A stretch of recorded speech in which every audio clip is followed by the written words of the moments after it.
Realm presents Ninth Step Murders, Season 2, Episode 5.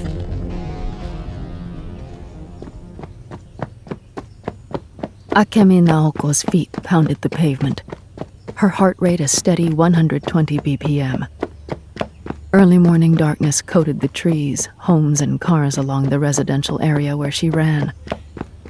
At this time of day, the city was still cool and quiet, and the hosts of the Crime Sisters podcast kept her company through her earpiece. They found one of the bodies in the actual onsen, Host Mayumi said. Garroted. Blood everywhere. In the water. Can you imagine? Yes, I would like the weekend package with a special dead body soak, please. Extra blood. Mayumi, her co-host Mitsu said, and Naoko could hear her thwack the other woman with a pad of paper or something similar. So insensitive. Naoko couldn't help but laugh a little, then felt guilty. That person lost his life. Someone loved him. Somewhere. It felt important to remember these people and the ways they died, even though her listening didn't really make any difference in the end. Sometimes fans would fixate on the killers, but to her it was about the victims, about not turning away from their suffering. Still, she'd never tell her coworkers about it. Listening to this show was her private ritual and belonged to her alone. She continued jogging, turning a corner along her usual route through neighborhood side streets. As the podcast continued covering the murders at the onsen in Ikaho, she touched her pocket to feel the solid shape of her safety alarm. Pull the ring and she'd wake up the entire neighborhood. She checked her stats on her sleeve. The houses flanking her were dark, unconscious. She loved this feeling, being alive while the world was asleep, as if she darted between their dreams. Turning another corner, she immediately noticed a strange, dark shape piled underneath a tree. Don't forget, dear listeners, Mitsu said. Statistically, it's unlikely you'll encounter the level of violence we talk about on this show. Not impossible, but unlikely. Japan is so safe compared to other countries. Naoko started to cross the narrow street to avoid the thing beneath the tree, but stopped herself at the last second. What if it was someone who needed help? What if they were hurt? She kept her hand in her pocket and carefully approached. The closer she drew, the more human-shaped the shadowed pile became. Dread skittered underneath her ribs. "Hello?" she said. "Are you okay?" Another few steps forward. The muscles of her legs were taut, ready to launch into a sprint.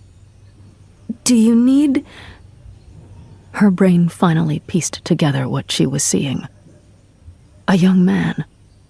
Dead. Nothing more than a pale husk. Eyes open. Thick pink scars snaked up both bare arms in matching, unrecognizable patterns.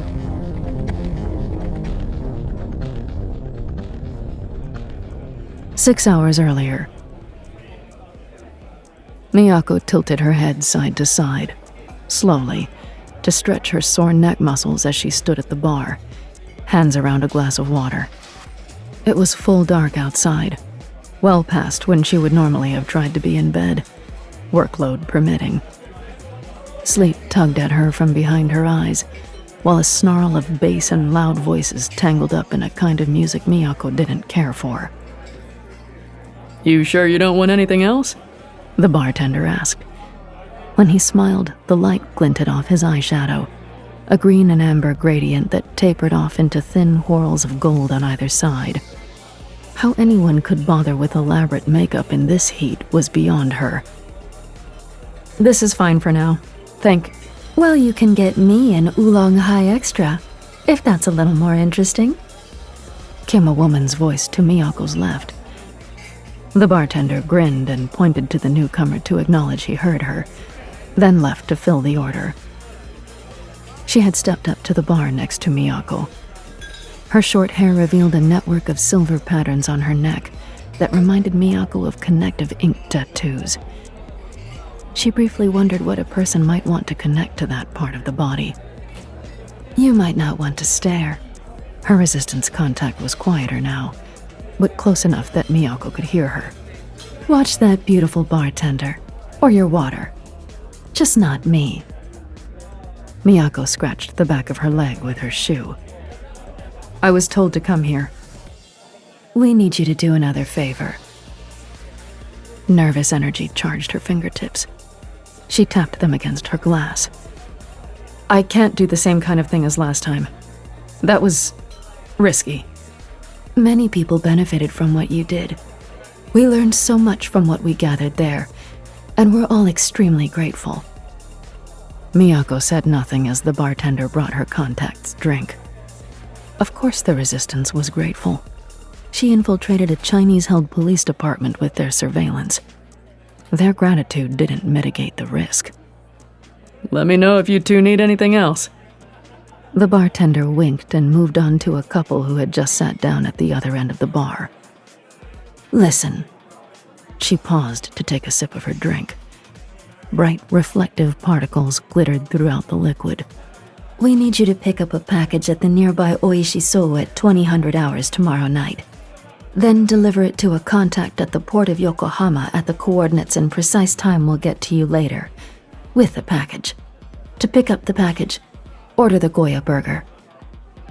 How will they know it's me? Everyone gets the Goya burger. They'll know. Somehow, that wasn't comforting. What is this package? Miyako asked. You know we can't give you more information than necessary. Maybe I think it's necessary. Not your call. It's a pickup and delivery. That's the extent of your need to know. So nothing worse than last time.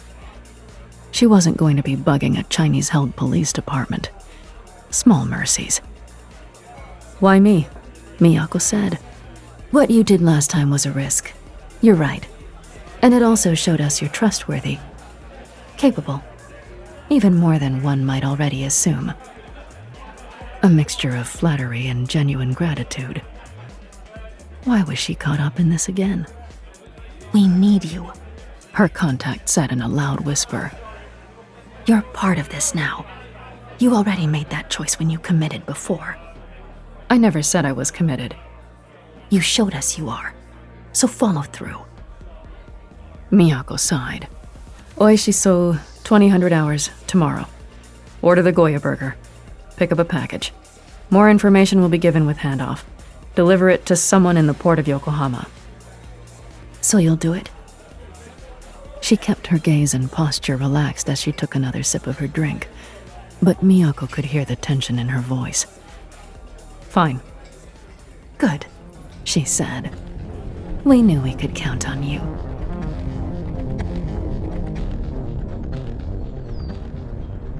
Just past sunrise, Miyako crossed into a residential district on foot, fighting the urge to yawn with every step. She turned the corner at a brisk pace at the same time that Emma jogged across the street to join her. You look tired. Emma said, then grinned.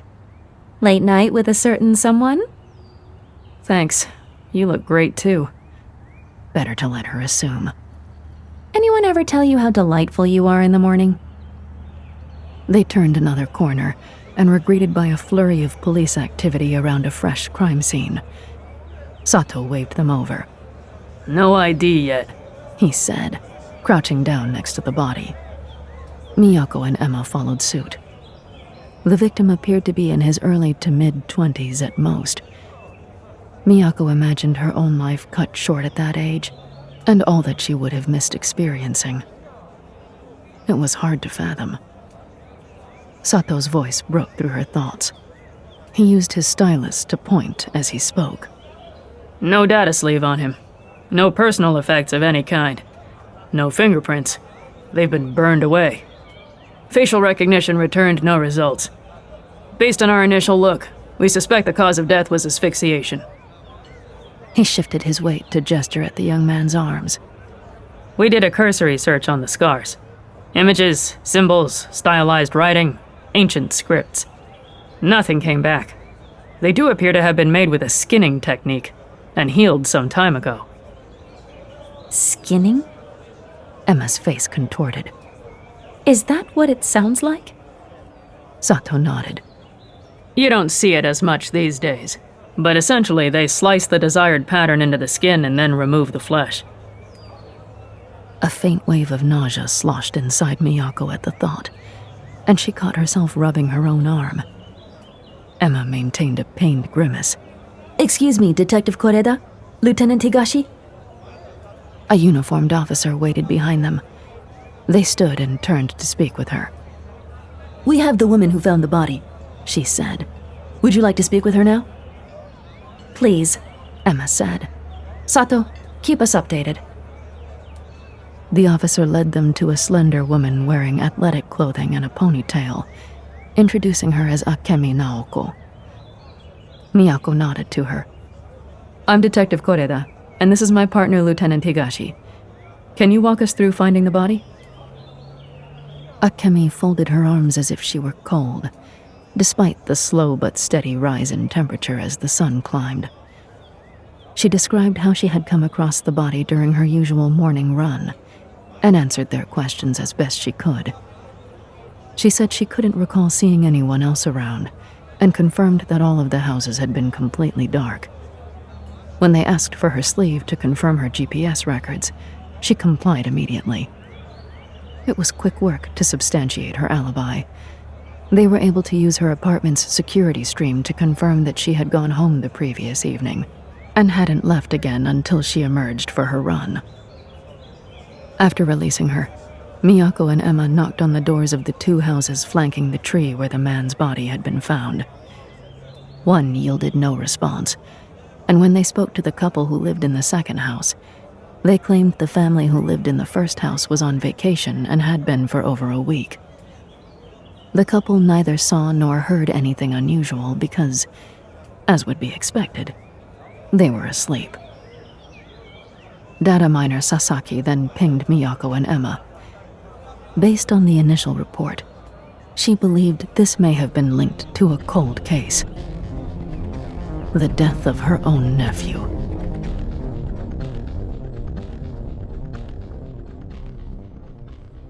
Emma and Miyako headed into Ninth Step Station to meet with Sasaki. She pulled up a cold case file from just after the war.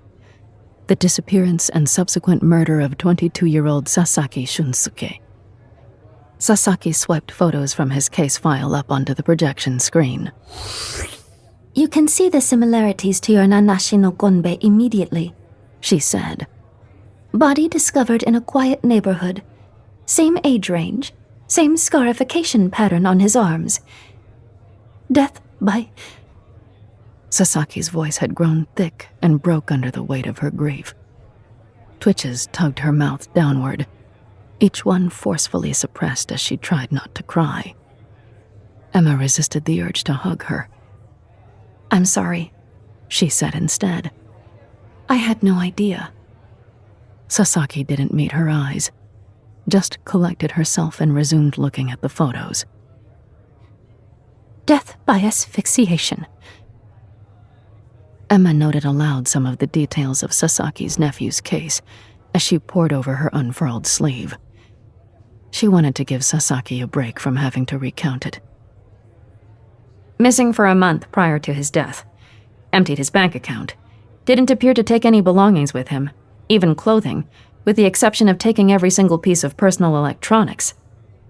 You'll find this all in there, Sasaki said, gesturing at the projection to indicate his case file. But before they found his body, we truly believed he had simply run away. And maybe he did. We still don't know. Emma and Miyako remained silent, giving Sasaki the space she needed to remember. Before he left, a darkness had taken over him. The war, the devastation of the earthquake. Feeling trapped by a world collapsing in on itself.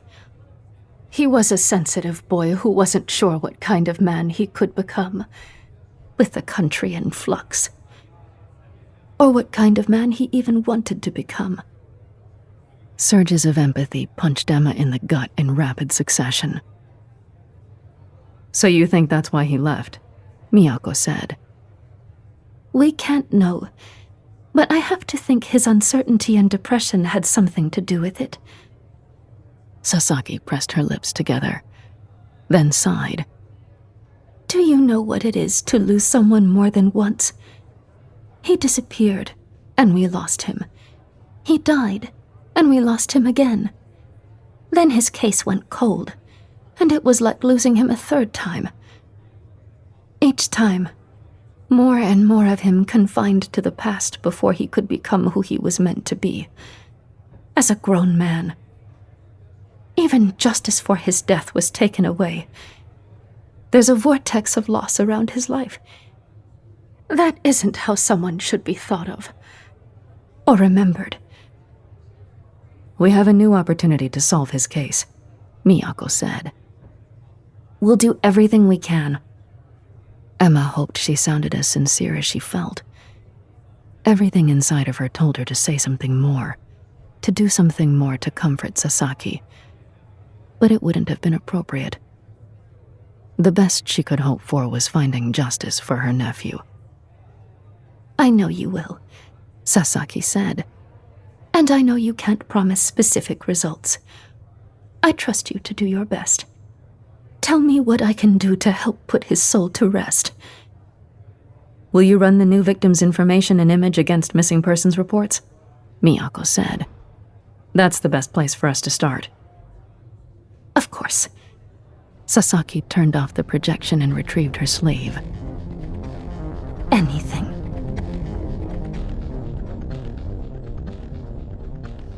That evening, Miyako opened the door to Oishi So. The smell of fast food hit her in the face with such force it was like a physical blow. French fries, oil, sweet hamburger buns, and the blessed cool undercurrent of air conditioning that some franchises were fortunate enough to offer. She let her eyes glaze over as she pretended to glance at the menu while waiting in line, and only half listened to the news reports in her ear. More rhetoric from Kobayashi's party in favor of closing access across the drone wall from Japan's side. As the line moved forward, she glanced at the people working behind the counter and realized she recognized at least 2 of them as low-level members of the Nakajima Kai. Oishiso ne? A woman said to her as Miyako stepped up toward her. What will you have? The Goya burger, please. Naturally, the woman said. She rang her up and gestured for her to move down the line. One of the men handing over meals glanced at Miyako several times. When their eyes met, he nodded at her once. She tried to look as bored as she should have been. Or distracted. Or both. Anything other than the actual anxiety that coursed through her. Maybe this was a mistake. The man held up a hand to indicate he had her order ready. She shuffled over to him between customers, and he handed her the paper bag. Your condiments are inside, he said, but he looked at her with a grave expression. Thank you. She kept it light, probably a little too light.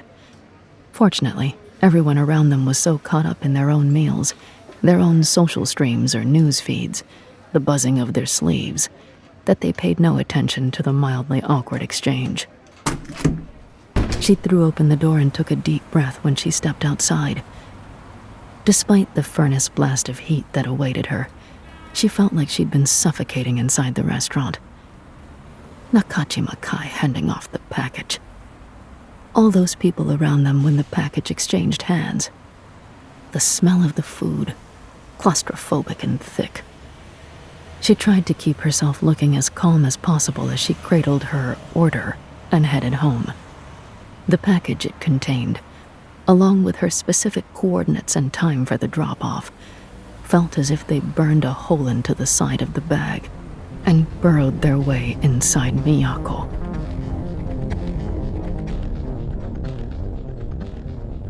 The medical examiner confirmed asphyxiation as the recent victim's cause of death. And thanks to Sasaki's swift work, they were able to identify him as a young man who went missing about 7 months prior. 20-year-old Yosano Ryuji. There's no question in my mind that these cases are connected, Miyako said. Just like Sasaki Shunsuke, Yosano had taken his electronics with him, drained his bank account, and left all other personal belongings behind, other than the clothes on his back. Miyako scrolled through the case file. Doesn't look like family interviews yielded anything else helpful to the case. We're going to need to inform the family of his death. We can try to talk to them again when we do. After getting in touch with the family, they agreed to meet at their home in 2 hours. She and Miyako had the unpleasant task of informing the Yosanos that they had found Ryuji's body. After giving his parents and little sister time to get through the first wave of shock and grief, Emma looked to Ryuji's father. Yosano-san, she said, we know how difficult this must be, and we want to help bring justice to Ryuji. We know you spoke to the police after his disappearance. Since then, have you been able to think of any reason he would have left? Or anyone who would have wanted to hurt him? Who could possibly want to hurt him? Ryuji's mother said. He was just a boy. He was a young man, the father said. It's hard to imagine someone wanting to hurt him. But we know the kind of world we live in now. Ryuji didn't deserve it, his mother shouted through a fresh wave of tears. Why would someone target him? The victim's sister sat with her cheek on the table, kicking her legs underneath it, avoiding eye contact with anyone. After a moment of silence, Miyako spoke to the mother. Yosano-san, please understand, sometimes people are targeted for reasons well beyond their own choices or influence.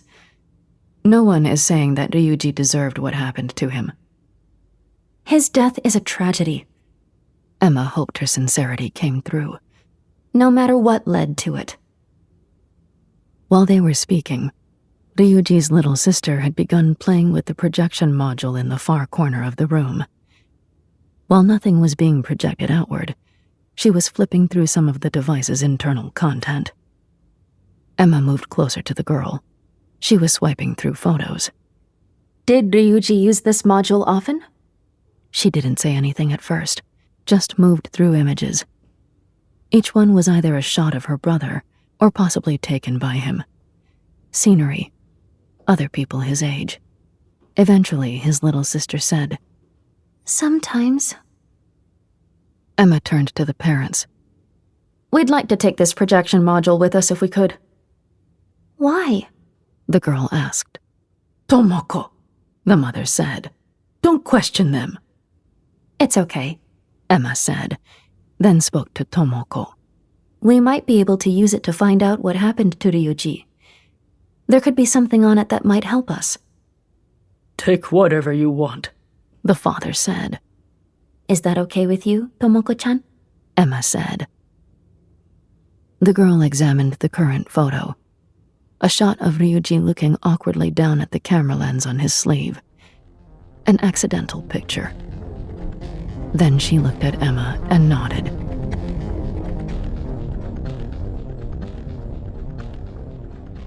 In both disappearances, the victims had taken their personal electronics with them. Previously, they hadn't looked into the data module. Yosano's disappearance was not long after the earthquake and war. The department had been stretched extremely thin, and such things sometimes fell through the cracks during investigations. They weren't proud of it, but it was what it was.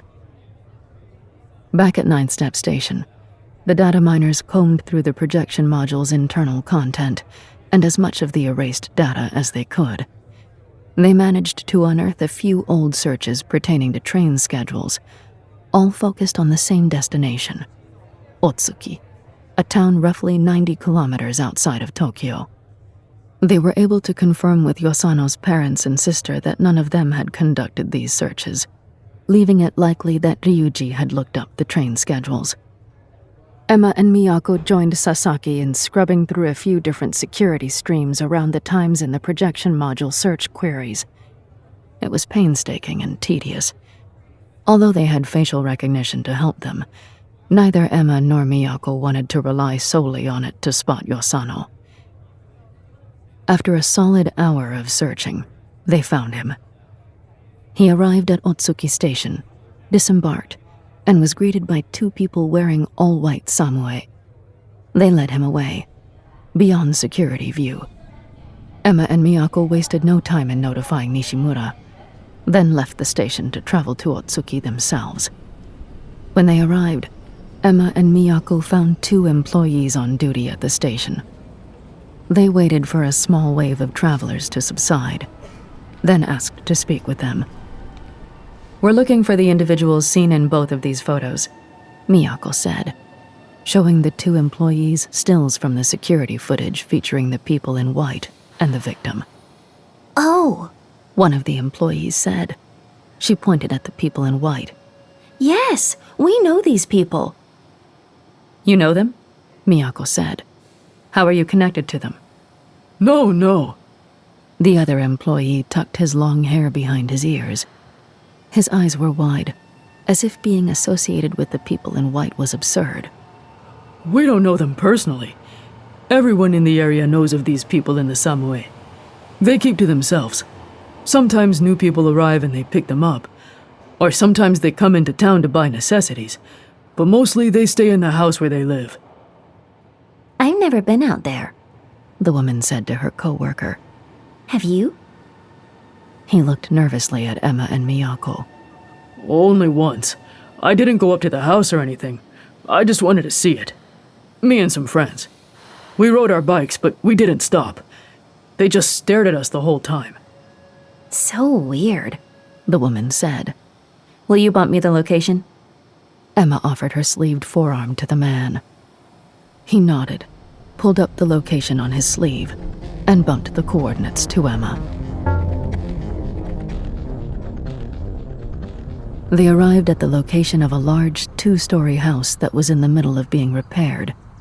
About 1/3 of the exterior had been repainted, and there were fresh plots of overturned soil and bags of fertilizer for the existing vegetable gardens. Earthy scents like dirt, grass, and fresh herbs suffused the hot air. The walkway leading to the front door was in the process of being replaced. As soon as Emma and Miyako pulled up, several people, dressed in the same type of white samurai, hurried inside. A few of them had tied their sleeves up to the shoulders, and before they disappeared into the house, Emma caught a glimpse of something that could have been scars similar to those found on the victims. They seem young, Miyako said. like the victims. Before Emma and Miyako made it to the front door, it opened again. A man and a woman came outside and closed the door behind them. Hello? The man said. Deep lines cut into his sun-weathered face, though he otherwise didn't seem older than perhaps middle age. He had buzzed his hair close to the scalp and looked as if he ate very little. What brings you to our home? Lieutenant Higashi. Emma nodded in greeting. And this is my partner, Detective Koreda. We're with the Tokyo Metropolitan Police. May we come inside? It's a lovely day. The woman said. There's no need to take shelter when this will do just fine. Miyako shifted her weight. What are your names? The woman barely smiled. She held herself well, with cultivated good posture. Her thick hair rested atop her head in a loose but polished bun. Her eyes were set too close, and made her otherwise unreadable face all the more unsettling, though Emma suspected that, on someone else, the same features would have been unremarkable. Kuwayama Arima and Jiko. Jiko said. What is it we can do for you? Married? Miyako said. Siblings. Arima said. Emma noticed a few of the young adults looking at them from second-story windows. They disappeared when they realized they'd been noticed, but she was almost certain they looked frightened. Of them? Or of the Kuwayamas? You have quite a few young adults living with you, Miyako said. What exactly do you do here? Yes, we're blessed to be able to help a number of youth who flee the city in search of a simpler life, Jiko said. A hot breeze rolled through the space. How so? Arima slightly tilted his head. It's just as she says. They flee the city and we take them in. Surely you understand what kind of place Tokyo has become, given what you do. Are any of the individuals you take in underage? Of course not, Jiko said. We're well aware of the legal ramifications of taking in an underage runaway. Although young, everyone here is a legal adult. We simply take in people who are lost, who could easily end up in gangs or on the street. We give them a sense of purpose here. The man gestured to the abandoned gardening supplies. Working with your hands is healing. The Koyama's own hands looked soft and unburdened. I'm sure you won't object to us talking to the other people who live here, Miyako said. About what, exactly? Arima said. About some people your group has been seen with. What people? You must realize asking this many gatekeeping questions makes you look suspicious, Miyako said. This is our family. You have to understand. We're not going to invite destabilizing elements into our home when some of these young people come to us in such fragile states. Emma pulled up side-by-side photos of Sasaki Shunsuke and Yosano Ryuji, then removed her sleeve and held it up flat for them to look. Fragile states like these two young men were in when you brought them here? She watched their faces carefully as they looked at the images. Jiko was hard to read, but her brother's pupils dilated and the corner of his mouth twitched. He looked at Emma and Miyako in turn. They were part of our family at one time, yes. They're no longer here. Emma put her sleeve back on. At least they weren't denying that much. And why is that? Miyako asked. Not everyone chooses to stay. Matter of fact. So you're saying both of these young men chose to leave and you allowed them to walk out the door? Disbelief was plain in Miyako's voice. Of course we tried to convince them to stay, as any family would. Before either of them could ask another question, one of the windows opened and a young woman leaned out. Help! Help us! They won't let us leave! Please! The Koyamas looked up, their eyes wild, furious. Several more members crowded in and began shouting, as if the first voice had emboldened the others. Emma wasted no time. She drew her weapon but held it low, while Miyako produced handcuffs. What are you doing? Arima shouted at the group in the window. Stop! Get back inside! We're taking you in, Miyako said as Emma contacted both Ninth Step and the local authorities for backup. They'd need all the help they could get to sweep the house for evidence and take statements from the people inside. You can't arrest us for opening our home to people in need, Jiko shouted. This is ridiculous. Thank you! One of the people shouted from the window, followed by a few others. Several were crying and hugging each other. All wore the white samue, and Emma could see that at least one had the scars.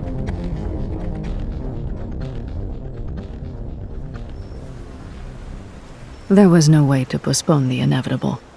Miyako had to get back to Tokyo and beeline to the location for the package drop-off, regardless of what was happening with the case. Once Otsuki authorities arrived to serve as backup until Tokyo officials could join them, Miyako told Emma she would meet her back at the station. She simply said she needed to take care of something important, and had to hope it wouldn't take too long. Emma looked confused but didn't protest. Which was good, because Miyako hadn't outwardly questioned Emma's frequent need to skulk away on some undisclosed task. The parks and paths surrounding the port of Yokohama buzzed with life even well after sunset. Tourists and locals took self-recordings and photos, grabbed shots of the neon-flashing Cosmo Clock Ferris wheel dominating the background. It was the third iteration of the ride, the latest of which replacing the one damaged in the earthquake. Miyako was struck by the fact that there were families riding that wheel right now, oblivious to what she was about to do beneath them. Miyako turned off the news stream in her earpiece, then shut down all of her GPS tracking, comms, and data streams as she walked along the pier. A short, compact woman awaited her, thick hair swept up into a ponytail, hands in her pockets. When she offered a gummy smile, Miyako immediately noticed how young she was. She couldn't have been long out of high school. She also wore a strange, shimmering face paint that made her features seem to shift unnaturally, like roiling shadow and light beneath inconsistent cloud cover. There aren't many stars tonight, her contact said. Maybe we should look up more often, Miyako recited. We've forgotten how. Both their identities confirmed. Miyako handed over the cloth-wrapped package, then gestured to her own face to indicate the makeup. Is this to confuse drones? The girl nodded and reflexively looked to the sky, which prompted Miyako to do the same. While there were plenty of drones, most of them were far away. Was that normal? Or something the Resistance coordinated? How far did the organization's reach extend? Blocks facial recognition. Works so far. Her youth made her seem even smaller than she actually was. Miyako resisted the temptation to ask about her age, but she was confident she couldn't even have been as old as the young murder victims. Probably a few years younger. Maybe more. How was the Resistance okay with using someone her age for a job that would require dodging surveillance? Well, the girl looked behind her at the small speedboat docked along the pier, then cast her gaze toward the Chinese power conversion ship out on the water. My turn in the relay race. See ya. Are you going to the ship? Miyako said. The girl looked at her with suspicion. That's not your problem. You did your task. You're going out there alone? You came out here alone? I'm just the next leg of the trip. Then I'll pass it off to someone else. Miyako gestured to the power conversion ship. There? By yourself? Again, she suppressed the urge to ask the girl how old she was. Yeah, I can handle it, okay? So she confirmed it. Her target location was the power conversion boat. How could Miyako let this girl go somewhere like that alone? Somewhere that could be crawling with Chinese officials. Chikuso, Miyako muttered to herself.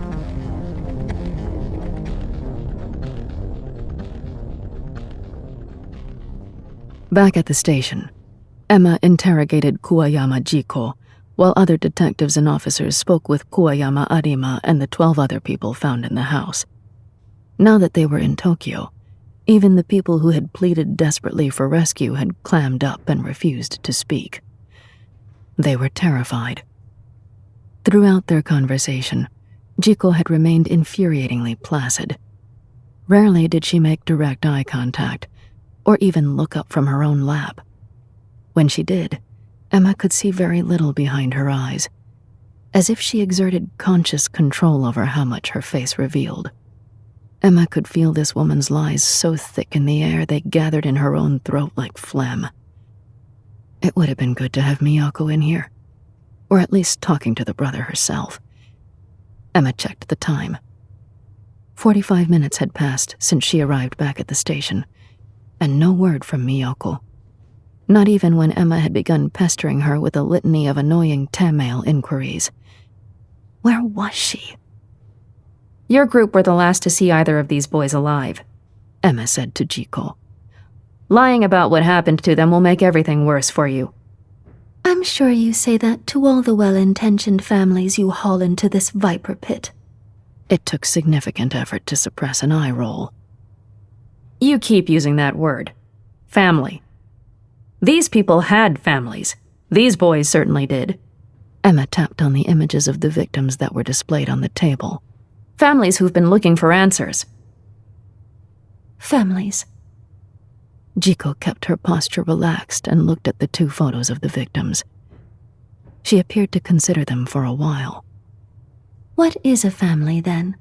Is it the people who allowed these boys to become so disenchanted with life, so disconnected from themselves, that they were ready to do something drastic? Emma crossed her arms and half sat on the table. Explain what you mean by drastic. Jiko pointed at Sasaki. This young man was looking for a way to leave Japan, to abandon his homeland. And this one, She nodded at Yosano, then sighed and shook her head. this one was ready to end his own life. We took both of them in, as we do with all of the people you saw at our home. Vulnerable people who need guidance and nurturing, because they weren't receiving it from the ones you keep calling their families. Families don't allow their young people to flounder. We gave them a real family, real purpose. Where was Miyako? She needed to be here for this. Still no messages. What I'm hearing is that you took advantage of people in the most vulnerable positions. A cynical way to view the world, Lieutenant Higashi. And how exactly do you account for these same young people you supposedly rescue, calling out for us to help them? I saw fear in those eyes. They're afraid of you. They're in this building right now helping expose what you've done to them to make them so afraid. Are you really sure you want to keep clinging to this narrative that suggests otherwise? I'll say it again. This will go much worse for you if you keep lying. Jiko shook her head. People below the age of 25 are innately impulsive and irrational. Give them a solemn task, give them work, and they will rebel against it. It's in their nature. Their brains aren't even finished developing yet. Did you know that? Not until their mid-20s. Emma said nothing. They weren't afraid. They were looking for a way out of responsibility, a way out of hard work. But if you knew how to look, you'd have seen. There was a longing in every pair of eyes that crossed our threshold, a kind of longing that would never have resolved into determination. Not without us. Society had failed them all because no one wants to get too close to despair. You all think of it as an infection. To help them, truly help them, you must get closer than any of you are willing. You must help them become themselves. You can't do that while wringing your hands and shaking your head from afar. You must get close enough to understand their minds, that you might show them to themselves. Emma tried to ignore the flowery monologuing. Jiko wanted a reaction. That isn't what they're saying about the situation. Of course it isn't. Why would they openly admit to their own faults? Emma remained quiet to let her sit in the discomfort. Lieutenant. She rested her clasped hands against the edge of the table and leaned forward. It's truly a tragedy that something dark happened to these boys. My brother and I see that more than anyone. We wanted Shunsuke and Ryuji to help lead the others. Losing them broke our hearts. But we didn't lose them at our own hands. They left of their own volition. They wanted an easy way out of society and its responsibilities. And that isn't what we were offering them. They left, and then this happened. It's not related to us. Your house, Emma said. You sequestered them in the middle of nowhere. To prepare them, yes. To teach them. For what? What exactly were you training them for? I mean, you realize how that sounds, don't you? You may not understand our objectives or our methods, but that doesn't make us murderers. It isn't my problem if you project your fears onto us. Emma leaned over. Actually, that's precisely what it is. So why don't you enlighten me? A knock on the door. An officer poked his head in. Have you heard from Detective Koreda? He asked. Yes, it's fine. Emma crossed her arms. What is it? You're going to want to hear this, he said. At this, Jiko craned her head around to look at him. Was that concern on her face? I'll be right back. Emma left her alone in the room, then said again to Yasutani. What is it? Is the brother talking? Not that I know of, but we have 2 of the kids ready to spill it. Thought you'd want to be there. Yes, absolutely. Emma checked her mail again. Nothing from Miyako. She sent another, "Where are you?" message. Then she looked at Officer Yasutani. Show me. He led her to a temporary interview area near the back of the station, where 2 of the young people were being held. They'd been keeping them all separate, but when these 2 individually agreed to start telling their stories, they brought them together. One of the things they promised them was that they wouldn't have to divulge everything alone. It was the only thing we could think of to get them to talk. Yasutani said. It worked, Emma said, then turned the corner into the area where the young people were sitting, full cups of now cold tea sitting on the table in front of them. The 2 girls held hands, fingers tightly entwined, bodies pressed closely together side by side on the couch. Yasutani introduced them as Shoko, age 20, and Ofumi, age 18. Both had messy, pixie-cut hairstyles and wore only their white samue. No jewelry, no makeup, no other adornments to distinguish them from each other. She recognized Ofumi as the one who had shouted from the window. Emma dragged an extra chair close, but not too close, and sat. Officer Yasutani tells me you're ready to share your experiences with us. The girls looked at each other. Despite being older, Shoko seemed to be looking to Ofumi for comfort, or perhaps confirmation. Ofumi rubbed the back of her neck with her free hand. Tell us again that you'll protect us. You have my word, Emma said. We want the truth, that's all.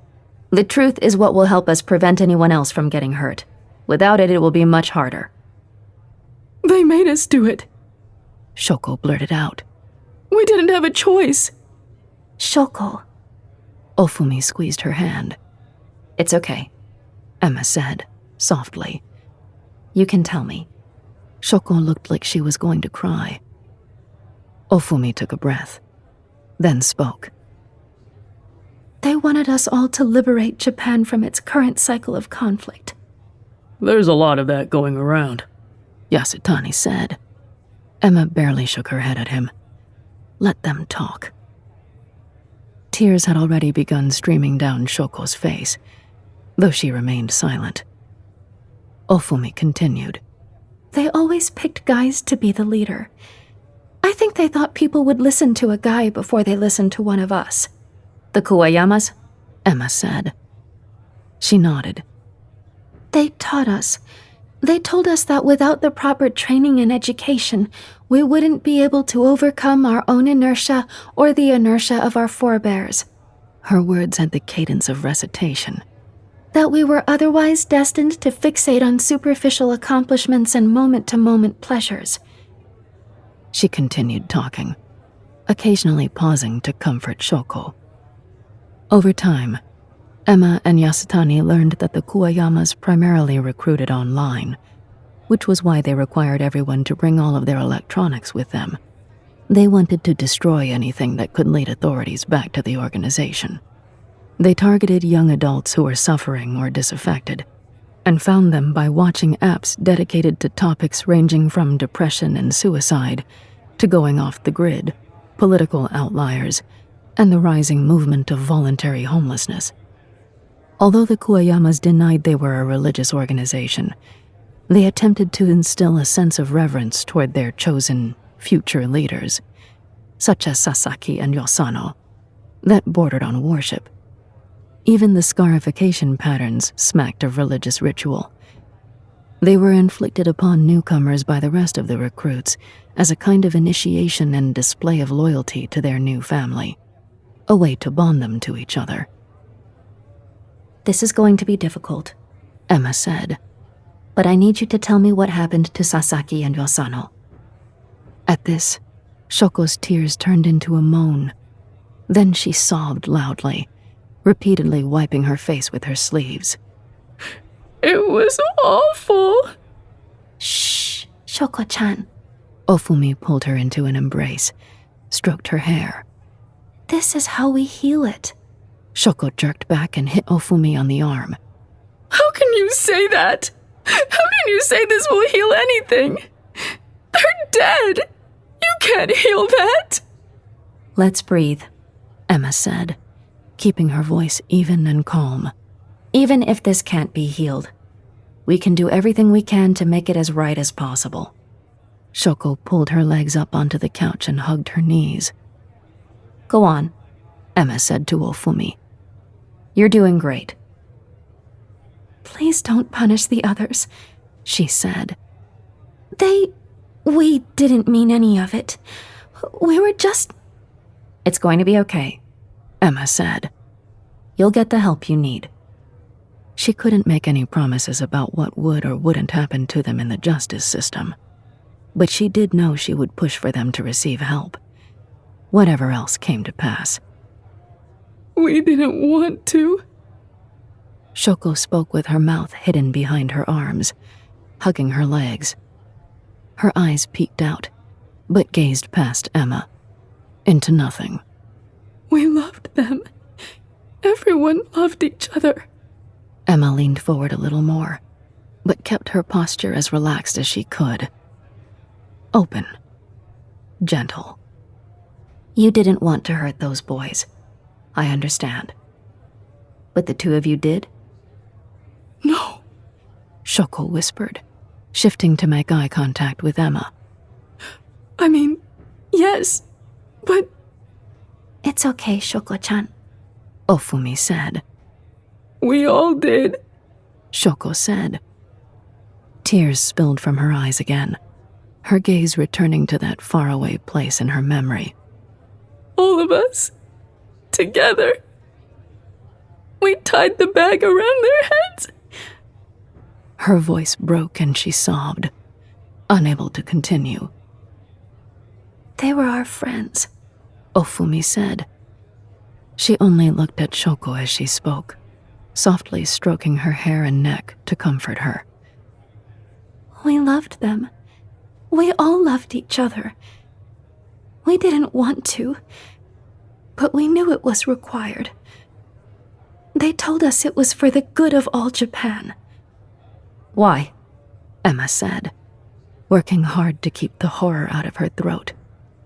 Mother and father, The Kuwayamas? Ofumi nodded. they said Shunsuke and Ryuji had been too badly infected. They couldn't rise to lead us as they had hoped. They tried to heal their infection with love and support, but we all failed them. Failed Shunsuke and Ryuji. Her voice now wavered. It's okay, Ofumi. Take the time you need. She nodded, wiped her nose, continued comforting Shoko. She exhaled slowly through her grief and trauma, then continued. We failed to heal their wounds together. The infection. What infection? Ofumi gestured at the room around them. Everything. Japan's wounds. The conflict. All of it. We harbor it inside of us. All of us do. Mother and the Kuwayamas were trying to heal us of it all. To help us prepare to heal all of Japan in turn. But it didn't work. We're all too broken. Too sick. Our old families had done too much damage. Society had done too much damage. More recitation. Her words started coming faster, in a panic. So they told us we had to free Shunsuke and Ryuji, that it was the only way to cut the infection out. We killed them. We all killed them. Her voice broke over those last words, all of her fear and sadness and pain washing over her in suffocating waves. She held on to Shoko, who in turn grasped Ofumi's arm. They rocked and cried together.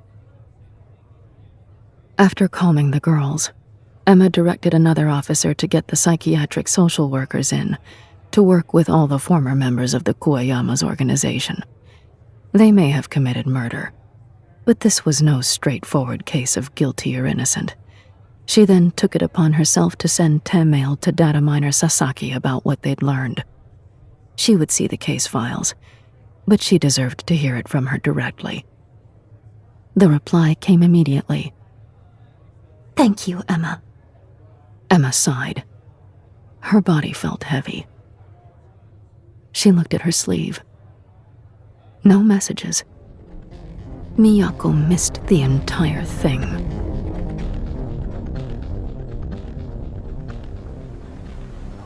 At the same time that Emma was interrogating Kuwayama Jiko, the girl from the Resistance put finishing touches on Miyako's surveillance obfuscation makeup. They said I'd be going alone. You're just supposed to drop off the package. I'm going. You want to waste time?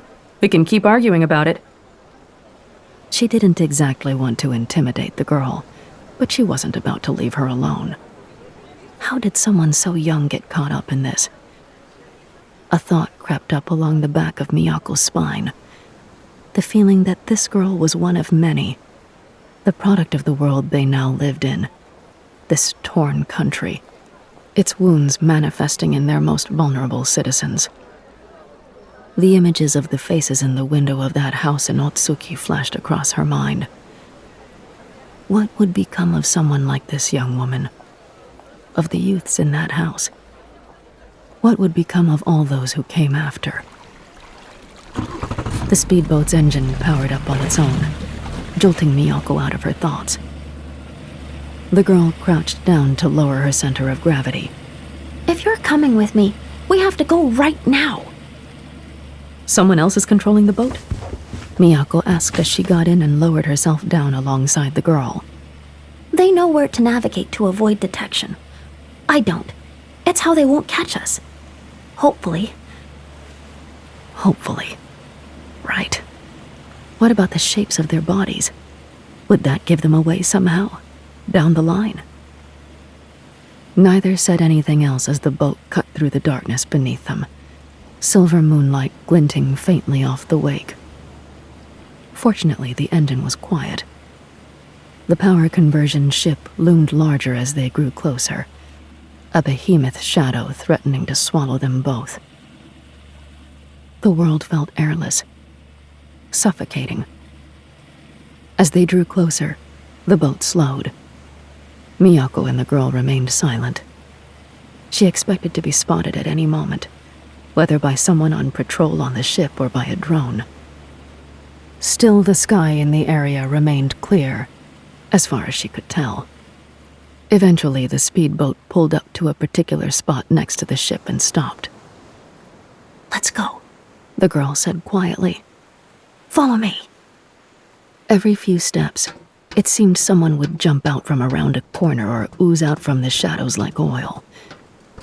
She kept her breathing even, her attention focused, remained alert for the both of them.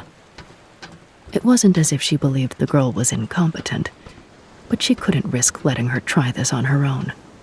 She wouldn't be able to look at herself in the mirror. At least Miyako had a career full of experience with situations like this. Well, not quite like this. Right over here, the girl said. Miyako knew when they had made it to the rendezvous point, not only because someone was waiting for them, and the girl reached for the package to hand it over, but also because she had seen countless sunrises cast a glow over the hair that was now tied back into a tight ponytail, had eaten okonomiyaki made by the hands that now reached for the delivery, had learned every curve of the body that was now shrouded in black.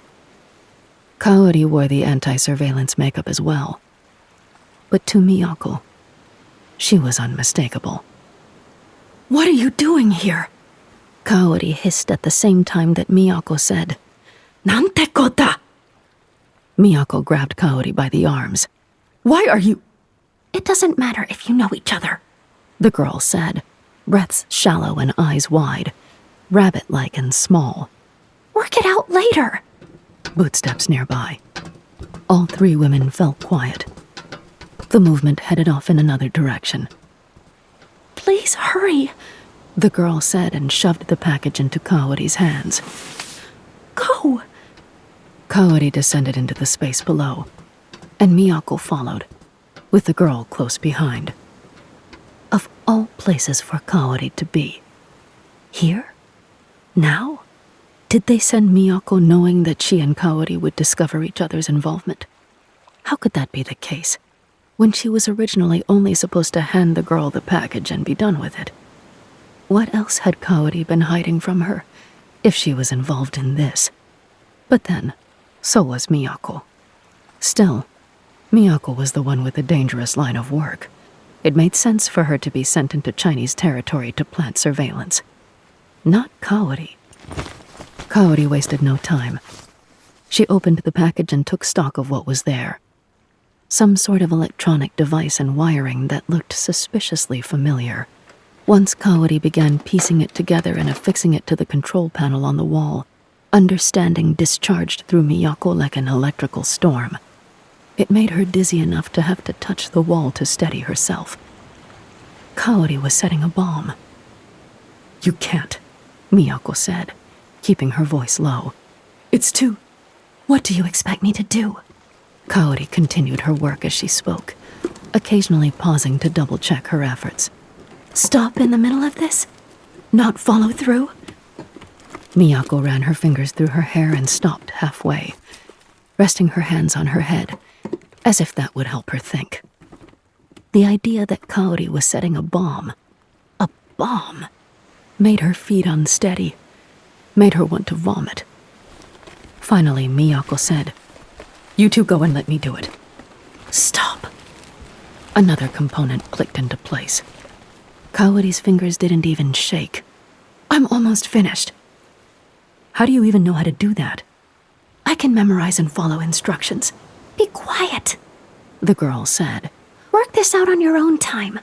Please, we have to go in 30 seconds. The boat will leave." More bootsteps clanging against metal, this time above their heads. "They'll see the boat," Miyako said.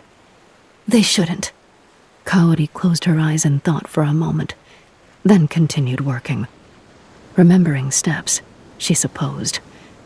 The girl stepped closer to Miyako. "They said they worked out where to place the boat so patrols wouldn't spot it until it's time to leave. We just have to hope they're right."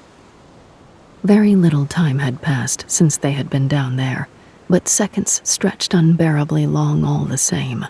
The walls themselves felt watchful. Miyako resisted the urge to touch her makeup to affirm it was still there. Or to touch Kaori. She couldn't actually be here. Nothing felt real. "Almost," Kaori said. Sweat dotted her temples despite the relative coolness of the air in the hold. "Hurry," the girl said, but she barely got the word out when Kaori said, "Done. Let's go. Follow me and do exactly as I say." She led them back up the ladder, each of them keeping their footfalls as quiet as possible on the metallic rungs. When Kaori's head reached the top, she paused for a moment and held up a finger, listened to something via her earpiece, gestured for them to continue following her. They continued this way over the short distance between the entrance to the hold and their small boat. Occasionally, they paused while Kaori listened, then continued moving. A few times, they heard steps, voices, shuffling, movement in the shadows. Still no one crossed their path. However the resistance had coordinated this, they knew when Kaori needed to move, when she needed to wait, and where the Chinese would be on the boat.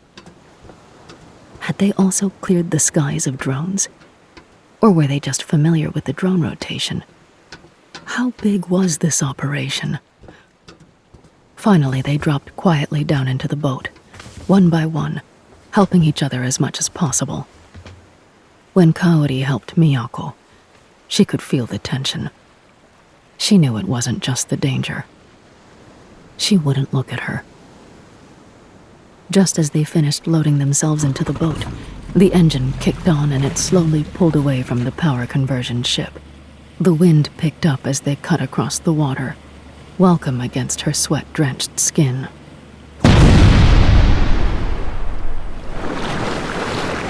In an instant, the ship exploded into a cloud of smoke and fire, and the world roared in Miyako's ears.